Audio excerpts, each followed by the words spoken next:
नमस्कार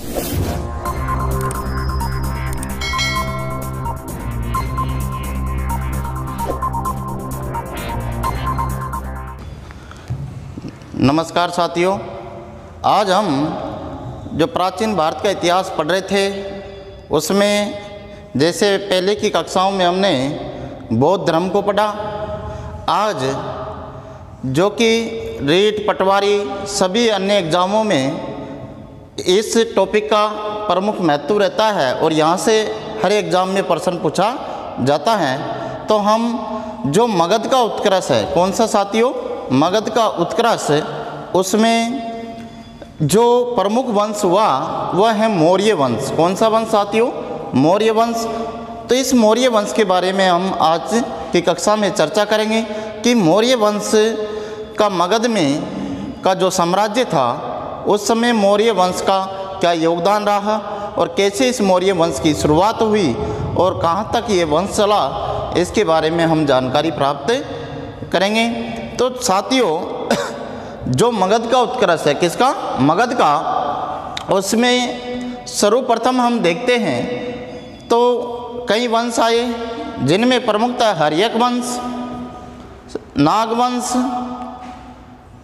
व नंदवंश। नंदवंश जो कि मौर्य काल से पहले अंतिम प्रमुख वंश माना जाता है। तो साथियों, जो मगध का उत्कर्ष, क्योंकि मौर्य वंश की जो शुरुआत हुई उसकी जानकारी हमें दो प्रमुख ग्रंथ जो इस समय के माने गए हैं उनमें कौटिल्य का अर्थशास्त्र व मेगास्थनीज की इंडिका नामक पुस्तक से मौर्य काल के प्रशासनिक यहाँ की व्यवस्था, क्योंकि कोई भी वंश हम पढ़ रहे हैं तो उनकी क्या व्यवस्था थी और ये वंश कैसे आगे बढ़े उनके बारे में हम चर्चा कर रहे हैं। तो साथियों, हम आज जो वंश पढ़ रहे हैं वह है मौर्य वंश। कौन सा वंश, मौर्य वंश। इस मौर्य वंश की शुरुआत 322 ईसा पूर्व से मानी जाती है। कब से मानी जाती है, 322 ईसा पूर्व से, जो कि हम ये वंश के जो भी शासक हुए उनका काल देखेंगे, लेकिन इस वंश की शुरुआत लगभग 322-323 के लगभग मानी जाती है। तो ये वंश था मौर्य वंश। कौन सा वंश साथियों, मौर्य वंश।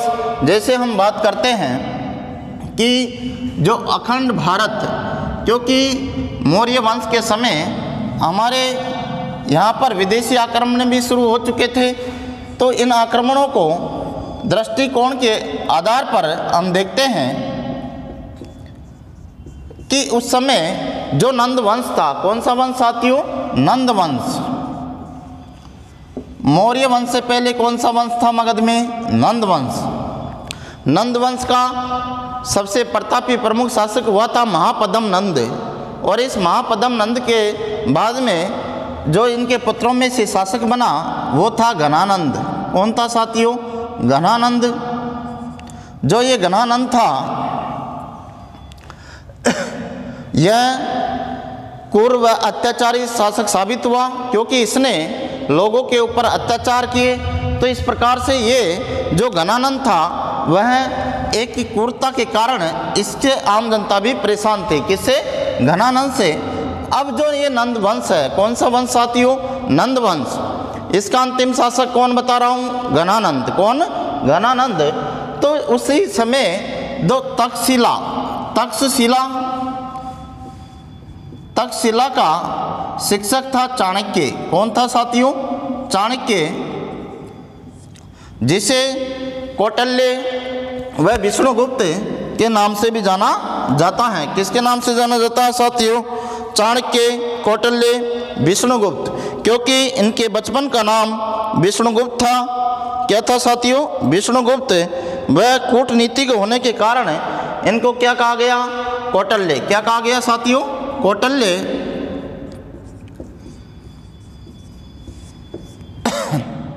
विष्णुगुप्त, ये तीन नाम थे इनके। चाणक्य वंश में पैदा होने के कारण इनको क्या कहा गया, चाणक्य। कूटनीतिक होने के कारण क्या कहा गया, कौटिल्य। वह बचपन का क्या नाम था, विष्णुगुप्त। तो ये तीनों नाम किनके हैं, कौटिल्य के। किसके हैं? कौटिल्य के। ये साथियों तक्षशिला जो महाविद्यालय था, क्योंकि भारत प्राचीन समय से विश्व गुरु रहा है और यहाँ पर दो प्रमुख विश्वविद्यालय थे, उनमें नालंदा व तक्षशिला तो और विक्रमशिला। तो ये इनमें बौद्ध धर्म की व अन्य शिक्षाएं दिया करते थे। तो ये तक्षशिला का जो प्रमुख गुरु था वो था चाणक्य। कौन था? चाणक्य कहा जाता है। वैसे जो मौर्य वंश पढ़ रहे हैं, कौन सा वंश साथियों? मौर्य वंश। मौर्य वंश के बारे में कहा जाता है, इसके जो जानकारी के स्रोत हमें मिलते हैं बौद्ध ग्रंथों से भी, जैन ग्रंथों से भी, जो हमारे शिलालेख मिले उससे भी हमें मौर्य काल के बारे में जानकारी प्राप्त होती है। हमारे भारत के साहित्य ग्रंथों के द्वारा इस वंश के बारे में हमको जानकारी मिलती है। कौन से वंश के बारे में? मौर्य वंश के बारे में। कौन से वंश के? मौर्य वंश के बारे में। और इस समय क्योंकि जो नंद वंश था, कौन सा वंश साथियों? नंद वंश। उस वंश के समय हमारे भारत में विदेशी आक्रमण शुरू हो गए। कौन से आक्रमण शुरू हो रहे हैं? विदेशी आक्रमण। अब इन विदेशी आक्रमणकारियों में प्रमुखतः जो माने गए वो थे यूनानी। कौन थे साथियों? यूनानी। यूनानी आक्रमणकारी हमारे देश पे आ रहे थे। जब हम प्राचीन भारत का इतिहास पढ़ते हैं तो यूनानी आक्रमणकारियों की जानकारी हमारे यहाँ से मिल रही है, क्योंकि यूनान के जो लोग थे उन्होंने अपना साम्राज्य विस्तार किया। यूनान से ही शिक्षा की शुरुआत मानी जाती है। जैसे जो नगर थे स्पार्टा जो भी रहे, उनके समय प्रमुख जो गुरु हुए सुकरात हो। जैसे हम पॉलिटिकल साइंस पढ़ते हैं तो उनमें सुकरात, प्लेटो, अरस्तु इनका नाम आता है। तो सुकरात का शिष्य कौन था साथियों? प्लेटो। क्योंकि सुकरात को अज्ञानी शासकों ने जहर देकर मार दिया था और इसी सुकरात का शिष्य हुआ था प्लेटो, जिसने एक शासक के लिए शिक्षा की जागृति पैदा की। फिर उसका शिष्य जो कि पॉलिटिकल साइंस का प्रमुख विचारक जो प्राचीन समय का माना गया है, अरस्तु। कौन? अरस्तु। इस अरस्तु का शिष्य था सिकंदर। कौन था साथियों? सिकंदर। किसका शिष्य था? अरस्तु का। अरस्तु का शिष्य कौन हो रहा है? सिकंदर। सिकंदर विश्व विजेता बनने की नीति के तहत इसने भारत पर भी आक्रमण किया। किस पर आक्रमण किया? भारत पर। जो भारत का जो ये सिंध प्रांत का क्षेत्र था, जो कि वर्तमान पाक क्षेत्र में पड़ता है, इस क्षेत्र पर जो सिंध प्रांत था, कौन सा प्रांत साथियों? सिंध प्रांत। इस सिंध प्रांत पर आक्रमण कौन कर रहा है? सिकंदर। कौन कर रहा है? सिकंदर। और इसने सिंध प्रांत का जो कि शासक था पोरस। कौन था? पोरस यहाँ का शासक हुआ करता था। और ये इसका रीजन था क्योंकि भारत पर इसी क्षेत्र में होकर विदेशी आक्रमणकारी आए। चाहे सर्वप्रथम से हम उठाकर देखते हैं, भारत का जब इतिहास उठाते हैं, चाहे सिकंदर आया हो, चाहे तुर्की लोग आए जिनमें मोहम्मद बिन कासिम हो, मोहम्मद गजनबी हो, मोहम्मद गौरी हो, सारे भी जितने भी आए ज़्यादातर इसी क्षेत्र में होकर भारत पर इन्होंने आक्रमण किया। क्योंकि इसका रीजन था क्योंकि भारत अपने आप में एक उपमहाद्वीप है। क्या है साथियों? उपमहाद्वीप। उपमहाद्वीप क्यों कहते हैं? क्योंकि भारत के प्राकृतिक दृष्टि से जो ये देश बना हुआ है, इसकी एक विशेषता है क्योंकि भारत के सिर यानी कि उत्तर में क्या है? हिमालय। क्या है साथियों? हिमालय। दक्षिण में क्या है? हिंद महासागर। पूर्व में क्या है? बंगाल की खाड़ी। पश्चिम में क्या है? अरब सागर। तो एक प्रकार से सुरक्षा की दृष्टि से ये महत्वपूर्ण माना गया। अब क्षेत्र कौन सा रहा? सिंध प्रांत। कौन था? जो कि उत्तर व पश्चिम का जो क्षेत्र था, ये क्षेत्र में यहाँ होकर ही भारत में प्रवेश करने का इनको मौका था। इस कारण ज़्यादातर जो लोग आए वो किस में होकर आ रहे हैं? सिंध प्रांत में होकर। किस प्रांत में होकर? सिंध प्रांत पर। क्योंकि हम पढ़ क्या रहे हैं? मगध का इतिहास। और मगध में क्या पढ़ रहे हैं? मगध प्रमुख सत्ता का केंद्र हुआ करता था पहले। जो प्राचीन भारत का समय हम देखते हैं, चाहे हौर्यक वंश हो, चाहे नाग वंश हो, चाहे नंद वंश हो, जो आगे हम पढ़ रहे हैं मौर्य वंश, उसके आगे गुप्त काल, जो भी काल ये रहे सल्तनत काल से पहले के, उस समय सत्ता का जो मूल केंद्र हुआ करता था साथियों, तो वो था मगध। क्या था? मगध। एक प्रकार से जैसे वर्तमान में दिल्ली राष्ट्रीय राजधानी है, उसी प्रकार मगध सत्ता का केंद्र हुआ करता था। जो कि हम बात जो मौर्य वंश की कर रहे हैं, तो मैं क्या कह रहा हूँ, यहाँ पर कौन सा वंश था? नंद वंश। कौन सा वंश था? नंद वंश। नंद वंश का अंतिम शासक कौन हो रहा है? घनानंद। कौन हो रहा है साथियों? घनानंद। और इधर कौन है? यूनानी आक्रमणकारी आ रहे हैं। कहा जाता है कि यूनानी आक्रमणकारियों में प्रमुखतः सिकंदर ने भारत पर आक्रमण किया था, क्योंकि सिकंदर विश्व विजेता बनना चाहता था और इसी नीति के तहत वो भारत पर भी उसने आक्रमण किया। किसने आक्रमण किया? सिकंदर ने। कहा जाता है 325 ईसा पूर्व के लगभग सिकंदर भारत पर आक्रमण कर रहा है और यहाँ का सिंध प्रांत, क्योंकि भारत में प्रवेश करने के पहले इसका सिंध प्रांत पर अधिकार करना प्रमुख उद्देश्य था। क्यों था? क्योंकि जब तक सिंध प्रांत पर अधिकार नहीं होगा, जब तक भारत पर अपना अधिकार नहीं जमा सकते, क्योंकि भारत इसमें होकर हम आगे बढ़ सकते हैं। जो भी घटनाक्रम रहा, लेकिन कहा जाता है इस सिंध प्रांत का प्रमुख शासक था पोरस। पोरस व सिकंदर की सेना के बीच में हाइड्रो, कौन सा? हाइड्रो स्पीच का युद्ध हुआ। किसका युद्ध हुआ साथियों? हाइड्रो स्पीच का युद्ध। और इस युद्ध में ये अनिर्णायक युद्ध माना जाता है। वैसे कैसे माना जाता है? अनिर्णायक, क्योंकि सिकंदर की सेना यहाँ से सिंध प्रांत से ही वापस लौट जाती है। कुछ लोग का कहा जाता है कि जो नंद वंश था, इसकी सेना में आदमखोरी लोग भी थे, इस कारण कुछ भी घटनाक्रम रहा, लेकिन इसकी सेना वापस लौट जाती है। और कहा जाता है सिंध प्रांत पर भी इसने अधिकार किया था। किसने? सिकंदर ने।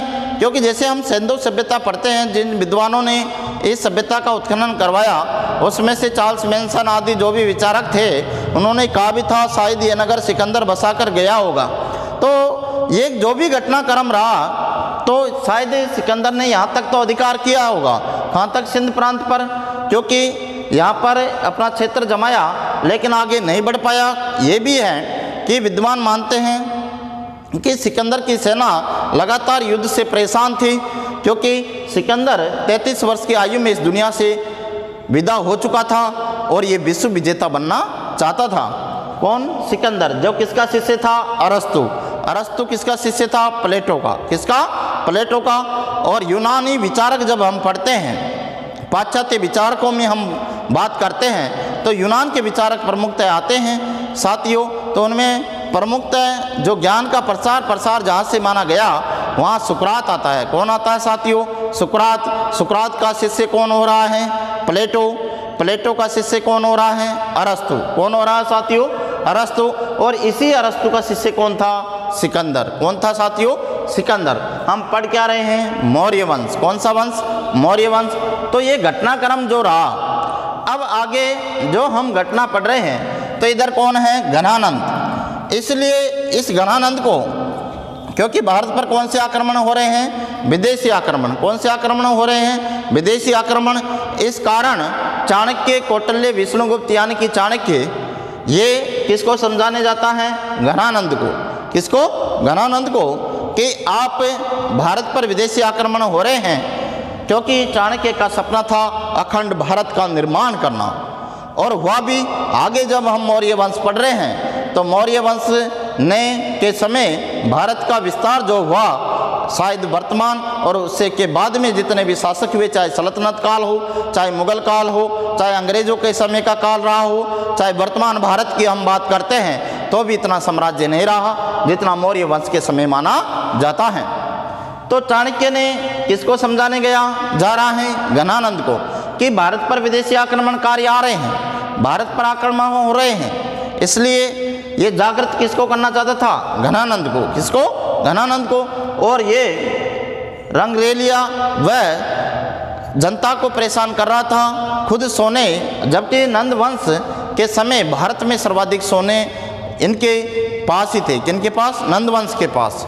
फिर भी ये उसमें भोग विलास में डूब गए। कौन? नंदवंश के शासक घनानंद। इस कारण इसको जागृत करने के लिए कौन जा रहा है? चाणक्य।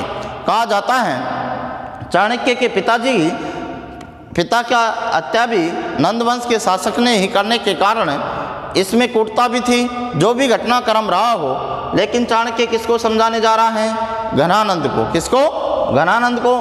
अब आगे जो हम पढ़ रहे हैं, क्योंकि भारत पर कौन से आक्रमण हो रहे हैं? यूनानी आक्रमण। कौन से आक्रमण? यूनानी आक्रमण। किसके नेतृत्व में हो रहे हैं? सिकंदर के नेतृत्व में। किसके? सिकंदर के। तो चाणक्य ने सोचा कि अखंड भारत का निर्माण नहीं हो सकता, क्योंकि भारत पर विदेशी सत्ता की अधिकार होने जा रहा है, क्योंकि यूनानी आक्रमणकारी भारत पर आ रहे थे। तो प्रमुख तो उनमें कौन थे? सिकंदर। सिकंदर 325 ईसा पूर्व के लगभग भारत पर आक्रमण करता है और सिंध प्रांत पर अपना अधिकार करता है, लेकिन यहाँ से इसकी सेना वापस लौट जाती हैं और आगे नहीं बढ़ पाती हैं। जो भी घटनाक्रम रहा, लेकिन इस कारण कौन सचेत कर रहा है नंदवंश के घनानंद को? चाणक्य। लेकिन घनानंद को जब ये समझाने जाता है तो ये चाणक्य का अपमान कर देता है। किसका अपमान करता है? चाणक्य का। कौन कर देता है? घनानंद। तो ये वापस लौट जाता है कहाँ पर? तक्षशिला। अब इसने प्रण किया कौटिल्य चाणक्य ने कि मैं जब तक नंदवंश को समूल नष्ट नहीं कर देता, जब तक अपनी शिका नहीं बांधूंगा। कौन कर रहा है? चाणक्य व कौटिल्य। किसके खिलाफ कर रहा है? घनानंद के खिलाफ। अब ये प्रण तो कर लिया, लेकिन इसके पास ना तो सेना थी, क्योंकि ये तो विश्वगुरु थे, शिक्षक थे कहाँ के? तक्षशिला के। अब इनको एक ऐसे शिष्य की जरूरत थी जो कि योग्य हो और मेरे साथ आगे बढ़ सके और मैं उसको युद्ध के लिए तैयार कर सकूं। कौन सोच रहा है? चाणक्य। या मदमस्त कौन है? घनानंद। अब ये कहा जाता है घूमते घूमते चाणक्य वंश या कहीं भी मौर्य वन, यह कहा जाता है जो भी घटनाक्रम रहा, एक कुछ बालक है राज किल्लम का खेल खेल रहे थे। किसका? राज किल्लम। जो कि राज किल्लम का खेल का मतलब होता है शतरंज की तरह, या जिनमें चाणक्य का जो शिष्य बन रहा है चंद्रगुप्त मौर्य। कौन? चंद्रगुप्त मौर्य।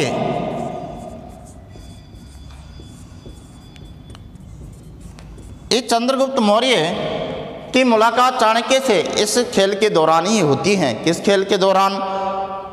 राज किल्लम खेल के दौरान। किनों की मुलाकात हो रही है? चंद्रगुप्त मौर्य व चाणक्य की। किसकी हो गई साथियों?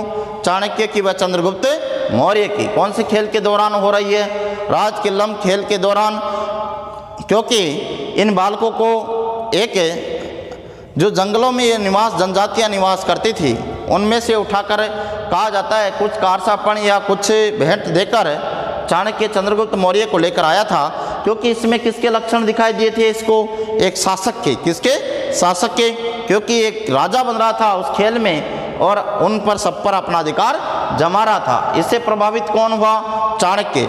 इसलिए चंद्रगुप्त मौर्य को अपने साथ जो भी घटना रही हो, लेकिन अपने साथ कहाँ रह गया?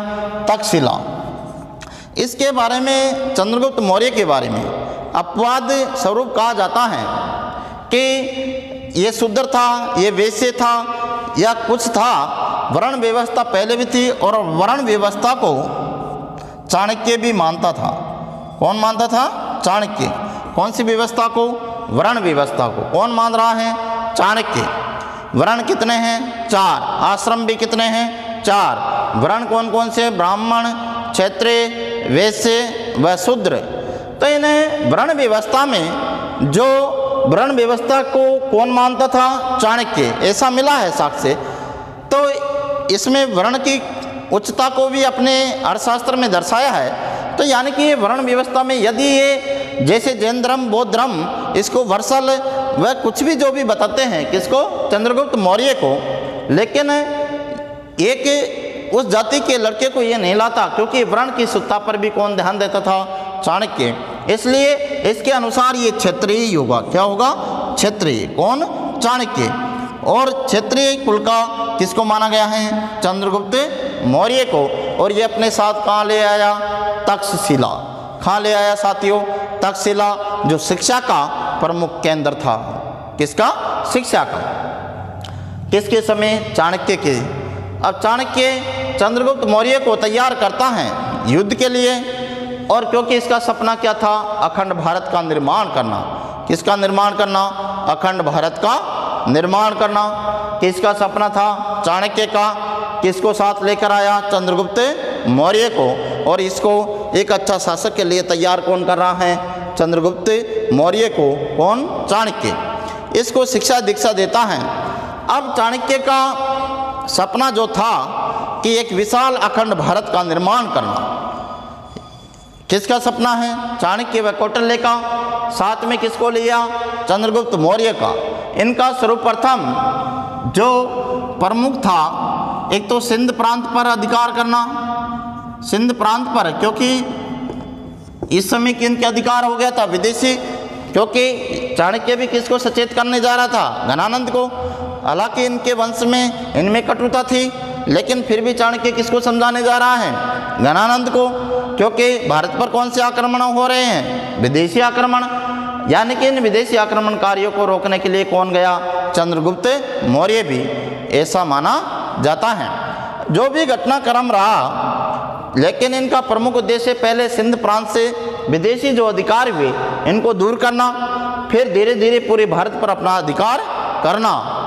कहा जाता है, किंवदंतियाँ भी हैं कि चाणक्य, कौटिल्य जो इसकी सेना में इन्होंने भर्ती किए, उनमें अछूत जाति के लोग, जनजातियाँ भी थी जो आदमखोर भी मानी जाती थी।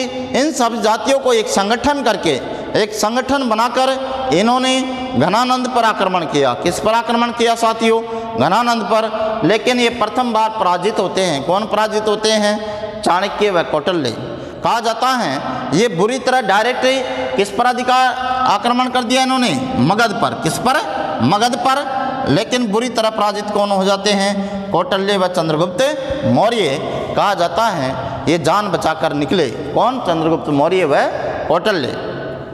क्योंकि इसकी सेना सुदृढ़ थी, अखंड भारत पर इसका अधिकार था।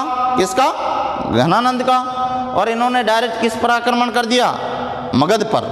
तो कहा जाता है शुरू में इनकी हार होती है। फिर ये हार के बाद जब जंगल के रास्ते होकर तक्षशिला की तरफ जाते हैं, तो एक किंवदंतियाँ हैं, एक कहानी जुड़ी हुई है कि एक बुढ़िया, एक उसके वहाँ पर इन्होंने आश्रय लिया। उस माता को ये पता नहीं था कि यही चाणक्य हैं और यही चंद्रगुप्त मौर्य हैं। लेकिन कहा जाता है उसके आश्रम में ये रुके और इसने इनको एक की थाल में राबड़ी खिलाई और चंद्रगुप्त मौर्य बीच में से खाने लगा। तो बुढ़िया ने रोका कि बेटा ऐसा मत करो, इसको साइड से खाना शुरू करो। और कहा कि यही गलती चंद्रगुप्त मौर्य व चाणक्य ने की। यदि वो धीरे धीरे सारे क्षेत्रों को जीतते और फिर सत्ता पर आक्रमण करते तो शायद उनकी हार नहीं होती। उस माता को ये पता नहीं था कि यही चंद्रगुप्त मौर्य है और यही चाणक्य है। अब इन दोनों को शिक्षा मिल जाती है कि धीरे धीरे अपन पहले जो छोटे प्रांत हैं, जब तक इनको नहीं जीत लेते, जब तक अपना मगध पर अधिकार नहीं हो सकता। अब चाणक्य व चंद्रगुप्त मौर्य धीरे धीरे आगे बढ़ते हैं और ये प्रथम बार सिंध प्रांत पर अपना अधिकार करते हैं। अपनी सेना को लेकर सिंध प्रांत पर आक्रमण किया और इस पर अपना अधिकार कर लिया। धीरे धीरे मगध का जो क्षेत्र था इन पर अधिकार करते गए और चारों तरफ से मगध को घेरते रहे। अब सत्ता का मूल केंद्र क्या था? मगध, पाटलिपुत्र, जहाँ से राजधानी थी पाटलिपुत्र मगध की मौर्य वंश के समय, और यही सत्ता का प्रमुख केंद्र थी। राजधानी क्या थी? पाटलिपुत्र, जो कि सत्ता की मूल केंद्र थी। यहाँ से शासन व्यवस्था चलती थी। इस पर अधिकार करना किनको था? चंद्रगुप्त मौर्य व चाणक्य को। लेकिन अब इन्होंने धीरे धीरे हिमालय की तलहटियों में और चारों तरफ अधिकार करके सिंध प्रांत पर, उत्तर भारत पर अधिकार करके अब चारों तरफ से किसको घेर लिया? मगध को। किसको? मगध को। पूरी सेना लेकर दूसरी बार चाणक्य चंद्रगुप्त मौर्य घनानंद पर आक्रमण करते हैं। किस पर आक्रमण करते हैं? घनानंद पर, और घनानंद को पराजित कर देते हैं। किसको पराजित कर दिया साथियों? घनानंद को। किसकी सहायता से? चाणक्य की सहायता से। कौन पराजित कर रहा है? चंद्रगुप्त मौर्य। अब चंद्रगुप्त मौर्य किसको पराजित कर दिया? घनानंद को। अब मगध पर अधिकार किसका हो गया? चंद्रगुप्त मौर्य का। गुरु कौन था? चाणक्य। कौन था? चाणक्य। और ये प्रधानमंत्री भी रहा। चाणक्य की जो व्यवस्था थी, जैसे हम आगे पढ़ेंगे, चाणक्य का या कौटिल्य का अर्थशास्त्र, तो इसमें जो वर्तमान हम प्रशासनिक व्यवस्था देखते हैं, शासन व्यवस्था देखते हैं, गुप्तचर व्यवस्था देखते हैं, न्यायालय की व्यवस्था देखते हैं, लगभग कौटिल्य से प्रभावित है। किससे प्रभावित है? कौटिल्य से, क्योंकि इसने ये व्यवस्थाएं उसी समय कर दी थी। किसने? चाणक्य ने। जो कि इनके ग्रंथ जो मिला, जो कि उस ग्रंथ से हमें जानकारी मिलती है, और इसी से हमारे वर्तमान की और पहले की शासन व्यवस्था के बारे में जानकारी मिल रही है। अब मैं जो आपको बता रहा हूँ कि चाणक्य की सहायता किसने प्राप्त कर ली? चंद्रगुप्त मौर्य ने, और इसको अपना शिष्य भी बनाया, और इसकी सहायता से किसको पराजित कर दिया? घनानंद को। घनानंद को पराजित कर कर ये मगध पर अपना अधिकार कर लेते हैं। किस पर अधिकार कर लिया? मगध पर, और पाटलिपुत्र पर इनका अधिकार हो जाता है। इनका अधिकार होता है चंद्रगुप्त मौर्य व चाणक्य का। जो इनका सपना था चाणक्य का, अखंड भारत का निर्माण करना, क्योंकि इसके समय मौर्य वंश के समय जो चंद्रगुप्त मौर्य हैं, इसके समय जो मौर्य काल का विस्तार क्षेत्र था, इतना पहले, क्योंकि ये पूरा सिंध प्रांत, अफगानिस्तान, पाकिस्तान, आगे तक अराक ओसिया, जो हम आगे पढ़ेंगे काबुल, कंधार, तो इन क्षेत्रों पर अधिकार भारत का था। दक्षिण तक, उत्तर भारत तक पूरा क्षेत्र भारत का फैला हुआ था। किसके समय? चंद्रगुप्त मौर्य के समय। किसकी सहायता से शासक बन रहा है? चाणक्य की सहायता से। क्योंकि इधर कौन था? नंद वंश। कौन था? नंद वंश।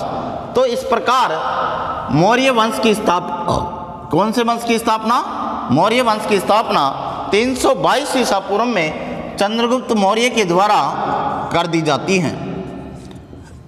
किसके द्वारा की जाती हैं? चंद्रगुप्त मौर्य के द्वारा। साथियों, जो ये मौर्य वंश हम पढ़ रहे हैं, अभी मैंने ये बताया कि कैसे मौर्य वंश की स्थापना हुई। नंद वंश का अंतिम शासक कौन था? घनानंद। इसको पराजित किया और अपना क्षेत्र पर इन्होंने अधिकार किया मगध पर, और ये इस शासन व्यवस्था की शुरुआत होती है, वह है मौर्य वंश। कौन सा वंश? मौर्य वंश। तो इसके जो मौर्य वंश के शासक हुए, उनमें चंद्रगुप्त मौर्य, बिंदुसार, अशोक और भी शासक हुए, लेकिन प्रमुख ये जो तीनों शासक माने जाते हैं, क्योंकि अशोक के बाद में मौर्य वंश पतन की ओर बढ़ जाता है। क्योंकि 261 ईसा पूर्व में अशोक कलिंग का युद्ध करेगा, और इस युद्ध के बाद में घोर नरसंहार को देखकर वो बौद्ध धर्म ग्रहण कर लेता है, और अत्यधिक धार्मिक नीति के कारण ये धीरे धीरे पतन की ओर बढ़े जाते हैं। तो जो भी रहा, लेकिन घनानंद पराजित हो जाता है, और नंद वंश को समाप्त करके 322 ईसा पूर्व में चंद्रगुप्त मौर्य वंश की स्थापना कर देता है। कौन कर देता है? चंद्रगुप्त मौर्य। अब भारत पर किनका अधिकार हो गया? मौर्य वंश का। कौन से वंश का साथियों? मौर्य वंश का। मौर्य वंश की स्थापना किसने की थी? चंद्रगुप्त मौर्य ने। किसने की? चंद्रगुप्त मौर्य ने। इसका गुरु कौन था? चाणक्य, कौटिल्य, विष्णुगुप्त। इनके बचपन का क्या नाम था? विष्णुगुप्त। इनका ग्रंथ का क्या नाम था? अर्थशास्त्र। क्या था साथियों? अर्थशास्त्र। तो इससे हमें जानकारी मिलती है कि इनका शिष्य चंद्रगुप्त मौर्य जिसने मौर्य वंश की स्थापना की। अब हम आगे जो ये वंश पढ़ रहे हैं से भी सिर्फ हमने अभी ये देखा कि कैसे मौर्य वंश की स्थापना होती है। अब शासक कौन है? चंद्रगुप्त मौर्य। मौर्य वंश का प्रथम शासक कौन है? चंद्रगुप्त मौर्य। मैंने आपको बताया शासक कब बन रहा है? 322 ईसा पूर्व से 298 ईसा पूर्व तक शासन किसका रहता है? चंद्रगुप्त मौर्य का। किसका रहता है साथियों? चंद्रगुप्त मौर्य का। घनानंद को पराजित कर कर शासक कौन बन गया? चंद्रगुप्त मौर्य। कहा जाता है ऐसे घनानंद की पुत्री धूपध्रा से इसने शादी की थी, ऐसा माना जाता है। जो भी की रहा हो, लेकिन प्रथम शासक मौर्य वंश का कौन है? चंद्रगुप्त मौर्य। मैंने आपको बताया इनके गुरु कौन थे? चाणक्य। कौन? चाणक्य। और ये प्रधानमंत्री भी थे। क्या थे? प्रधानमंत्री। अब इनकी संरक्षण में कौन शासक बन जाता है? चंद्रगुप्त मौर्य। अब चंद्रगुप्त मौर्य जो शासक बना, मैंने आपको बताया इनका उद्देश्य क्या था? अखंड भारत का निर्माण करना। और इसी नीति के तहत इन्होंने अपनी शासन व्यवस्था को आगे बढ़ाया। जो ये क्षेत्र हैं, क्योंकि मैंने आपको बताया 325 ईसा पूर्व में भारत पर आक्रमण किसने किया था? सिकंदर ने। किसने? सिकंदर ने।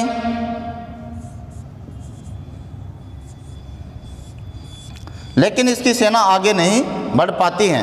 यूनान से ही आया था ये भी, लेकिन इसी में से इसका सेनापति था सेल्यूकस निकेटर।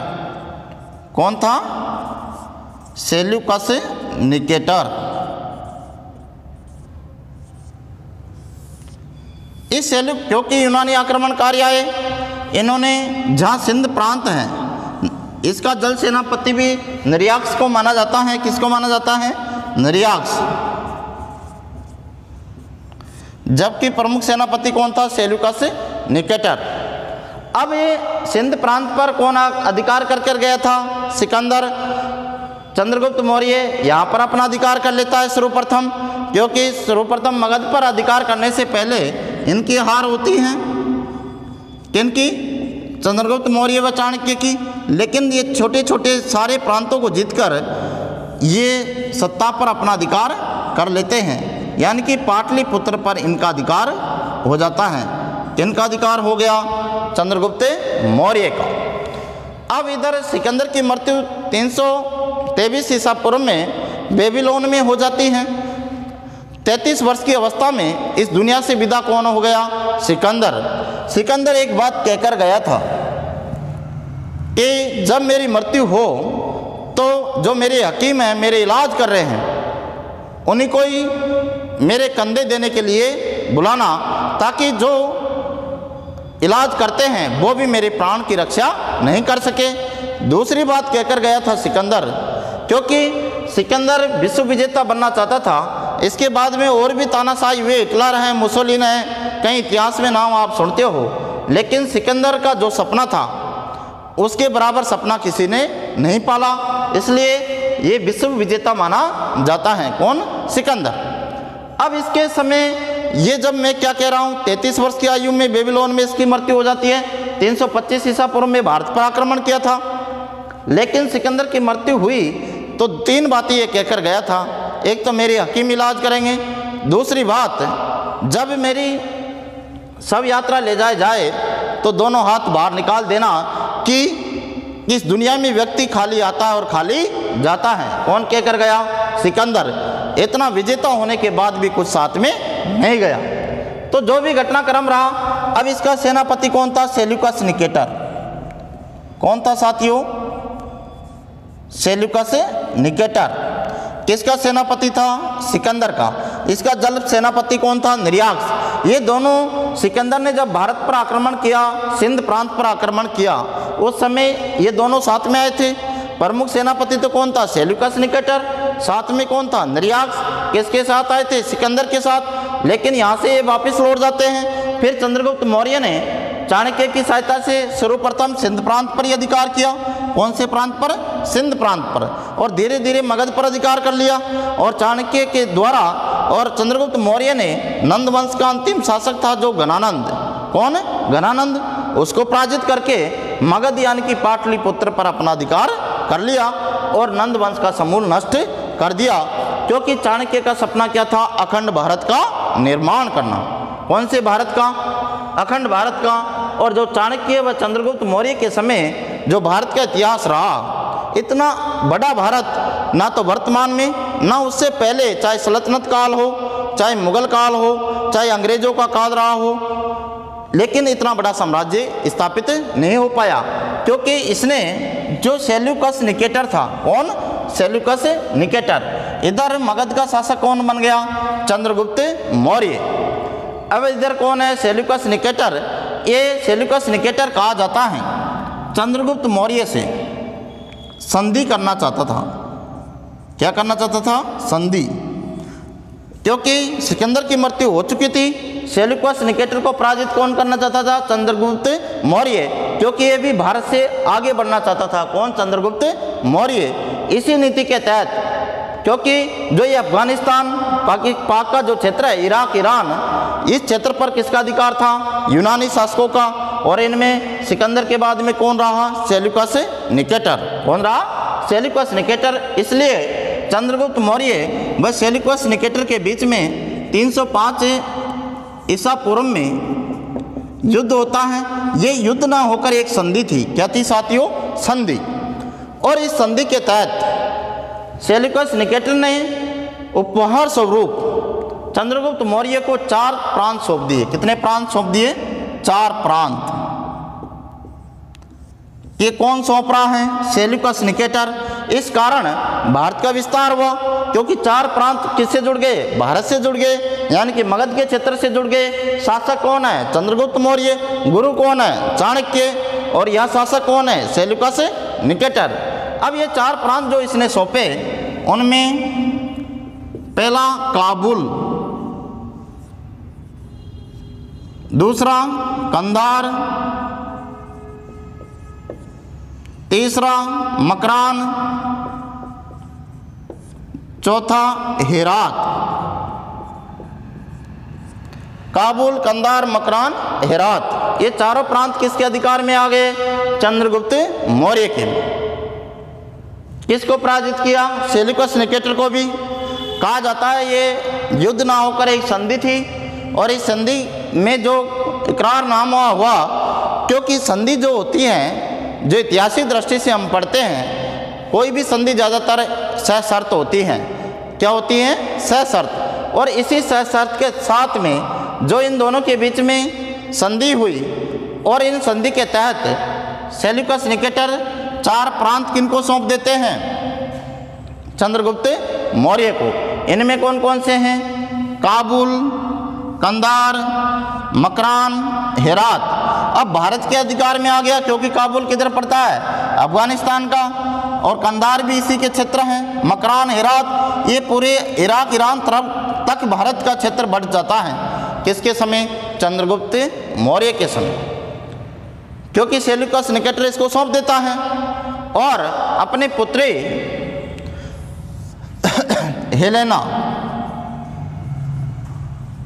हेलेना, जिसे इतिहास में कार्नोलिया, इतिहास में कार्नोलिया के नाम से जाना जाता है। इस कार्नोलिया यानी कि हेलेना का विवाह सेल्यूकस निकेटर चंद्रगुप्त मौर्य से कर देता है।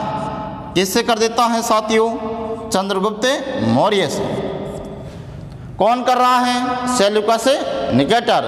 और ये जो विवाह हुआ, ये भारत का प्रथम अंतर्राष्ट्रीय विवाह माना जाता है। ये कई बार आया हुआ है। प्रथम अंतर्राष्ट्रीय विवाह किसके समय हुआ? चंद्रगुप्त मौर्य के समय। चंद्रगुप्त मौर्य ने किया। किससे किया? हेलेना कार्नोलिया, जो कि किसकी पुत्री थी? सेल्यूकस निकेटर की। किसकी पुत्री थी साथियों? सेल्यूकस निकेटर की, जो कि प्रथम अंतर्राष्ट्रीय विवाह माना जाता है। अब सेल्यूकस निकेटर ने 4 प्रांत भी दे दिए, पुत्री की शादी भी कर दी, किससे? चंद्रगुप्त मौर्य से। तो चंद्रगुप्त मौर्य भी उपहार स्वरूप अपने सुसर को यानी कि सेल्यूकस निकेटर को 500 हाथी उपहार स्वरूप भेंट कर देता है। कितने हाथी? 500 हाथी। किसको सौंप देता है? सेल्यूकस निकेटर को। कौन सौंप रहा है? चंद्रगुप्त मौर्य। तो इस प्रकार अब भारत का निर्माण हो रहा है, 4 प्रांत और जुड़ जाते हैं, दक्षिण भारत पर भी अधिकार होता है। इस प्रकार अपना विस्तार कौन कर रहा है? चंद्रगुप्त मौर्य। क्योंकि ये शासक कब बना? 322 ईसा पूर्व में। किसको पराजित किया? घनानंद को। किसको पराजित करके बना था? घनानंद को। क्योंकि घनानंद नंद वंश का अंतिम शासक था। कौन से वंश का? नंद वंश के अंतिम शासक कौन था? घनानंद। इस घनानंद को पराजित करके शासक कौन बना? चंद्रगुप्त मौर्य। इसने सिकंदर की सेना जो अधिकार रहा उसको भी हटाया, घनानंद को पराजित किया। फिर जिसके बाद में सेल्यूकस निकेटर को भी पराजित कर रहा है, यानी कि संधि कर रहा है, और इस संधि के तहत 4 प्रांत भारत में जोड़ देता है। कौन? चंद्रगुप्त मौर्य। और ये धीरे धीरे दक्षिण भारत पर भी अपना अधिकार कर लेता है, क्योंकि हिंद महासागर तक, यहाँ तक इसका क्षेत्र था। किसका? मगध का। कहा जाता है चंद्रगुप्त मौर्य अंतिम समय में जैन धर्म ग्रहण कर लेता है। कौन सा धर्म? जैन धर्म। कौन सा धर्म ग्रहण कर लिया? जैन धर्म। किसने ग्रहण कर लिया? चंद्रगुप्त मौर्य ने। अभी हम जो पढ़ रहे हैं मगध के इतिहास में, उसमें पहला वंश पढ़ रहे हैं मौर्य वंश, और इस मौर्य वंश में पहला शासक पढ़ रहे हैं हम चंद्रगुप्त मौर्य, जो कि मौर्य वंश का सबसे प्रमुख शासक माना जाता है। कौन सा शासक पढ़ रहे हैं साथियों? चंद्रगुप्त मौर्य। इनका प्रधानमंत्री कौन है? चाणक्य। जैसे आप चाणक्य की पुस्तक पढ़ोगे अर्थशास्त्र, तो इसमें जो तीर्थ बताए हैं, 18 तीर्थों के वर्णन किया गया है, उनमें जो पदाधिकारी बताए हैं, शासन व्यवस्था की हमें जानकारी मिलती है, वो किससे मिल रही है? चाणक्य या कौटिल्य के अर्थशास्त्र से। इस आधार पर चंद्रगुप्त मौर्य इस क्षेत्र पर अपना अधिकार किया, लेकिन कहा जाता है इसके अंतिम समय मगध में अकाल पड़ जाता है। क्या पड़ जाता है? अकाल। अकाल पड़ जाने के कारण चंद्रगुप्त मौर्य जैन धर्म ग्रहण कर लेता है। कौन सा धर्म ग्रहण कर रहा है? जैन धर्म। कौन ग्रहण कर रहा है? चंद्रगुप्त मौर्य। और जैन धर्म ग्रहण करके ये दक्षिण भारत चला जाता है। कहाँ चला गया? दक्षिण भारत। कहा जाता है ये कर्नाटक के, कहाँ पर? कर्नाटक के श्रवणबेलगोला, यानी कि जो दक्षिण भारत का हिस्सा है, वहाँ पर कर्नाटक की श्रवणबेलगोला पहाड़ियों में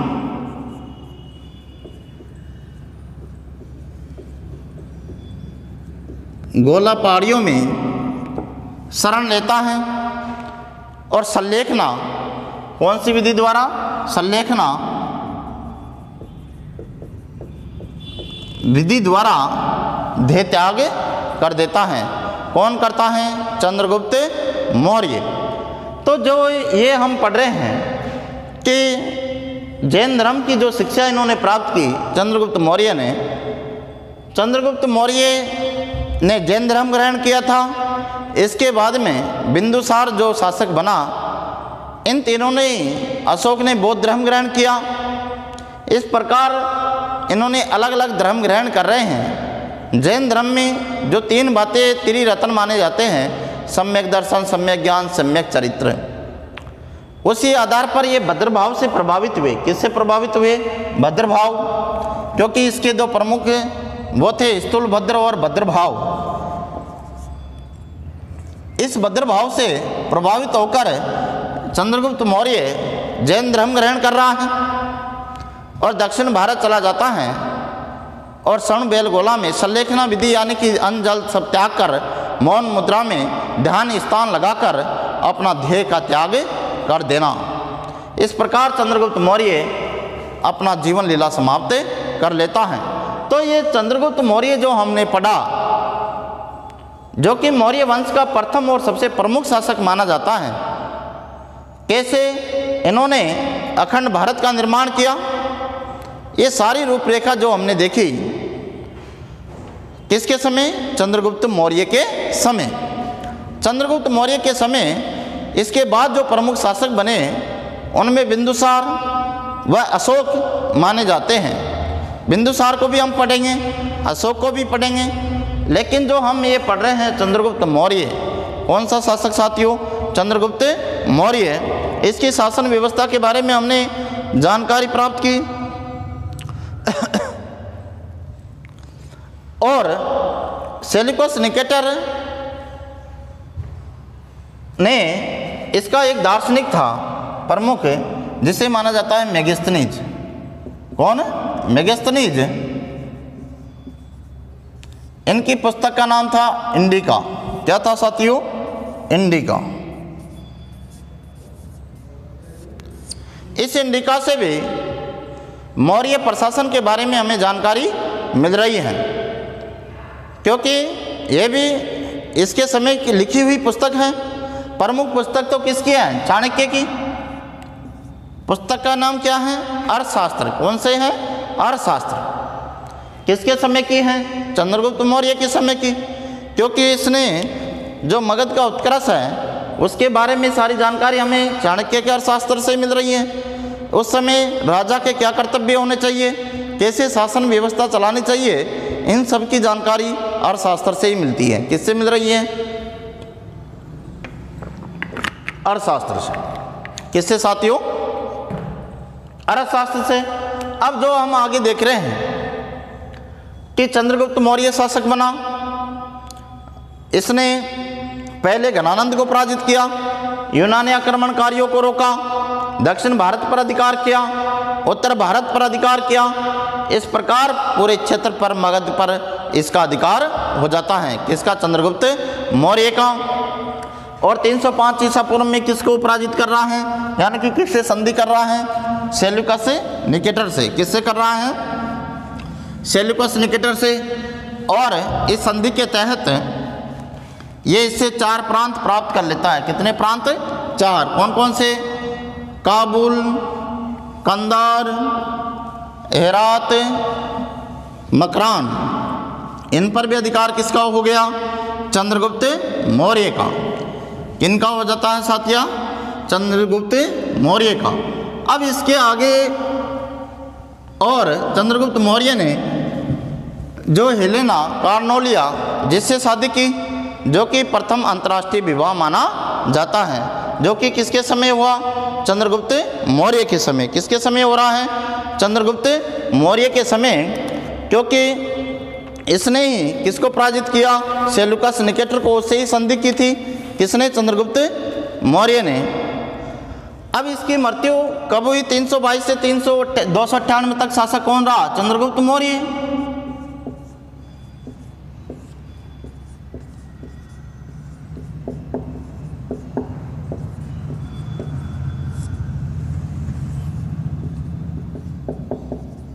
कौन रहा? चंद्रगुप्त मौर्य।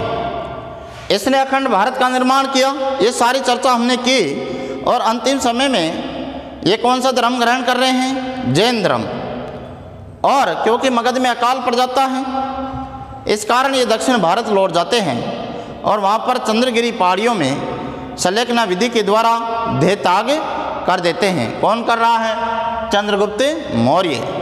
इस चंद्रगुप्त मौर्य के बाद में जो अगला शासक बन रहा है वह है साथियों बिंदुसार। कौन है? बिंदुसार। किसके बाद में शासक बन रहा है?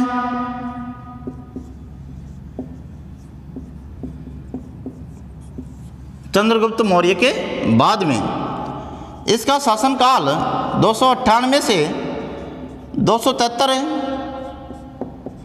ईसा पूर्व तक कौन शासक रहता है? बिंदुसार। कौन रह रहा है? बिंदुसार। जो किसके बाद में शासक बन रहा है? चंद्रगुप्त मौर्य के बाद में। किसके बाद में? चंद्रगुप्त मौर्य के बाद में। कौन शासक बना? बिंदुसार। कब तक रहा? 298 से 273 ईसा पूर्व तक कौन शासक रह रहा है? बिंदुसार। कौन?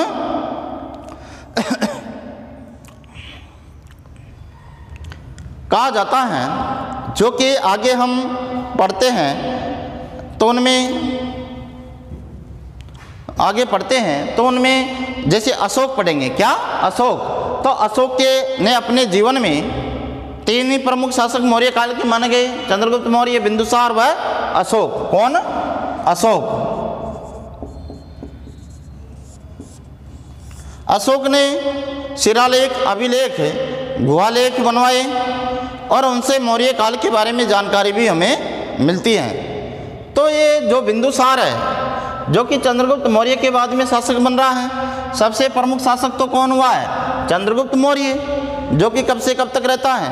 322 से 298 ईसा पूर्व। कौन रह रहा है? चंद्रगुप्त मौर्य। इसके बाद में कौन बन रहा है? बिंदुसार। कब से कब रह रहा है? 298 से 273। जो ये बिंदुसार शासक बना, ये कहा जाता है ये चंद्रगुप्त मौर्य की दूसरी रानी दुर्धरा का पुत्र था। किसका पुत्र था? दुर्धरा का। कौन हुआ? बिंदुसार। बिंदुसार ने भी अपने साम्राज्य का विस्तार किया और इसे जो ग्रंथ हमें मिलते हैं, चाणक्य का अर्थशास्त्र हो या और भी ग्रंथ हमें मिले, उनमें इसको बिंदुसार को अमित्रघात भी कहा गया है। क्या कहा गया है? अमित्रघात। अमित्रघात का अर्थ होता है शत्रुओं का नाशक। किसका नाशक है? शत्रुओं का नाशक। किसको कहा गया है? बिंदुसार को। इस प्रकार साथियों, आज हमने जो मौर्य वंश पढ़ा, कौन सा वंश? मौर्य वंश। उसका सबसे प्रमुख शासक जो चंद्रगुप्त मौर्य है, जो कि उसके बारे में हमने पूरी जानकारी प्राप्त की। और आगे हमने बिंदुसार व अशोक, इन दोनों के बारे में आगे की कक्षाओं में हम चर्चा करेंगे। तो ये मौर्य काल भारत का सबसे प्राचीन, भारत का सबसे बड़ा वंश और सबसे प्रमुख वंश माना जाता है।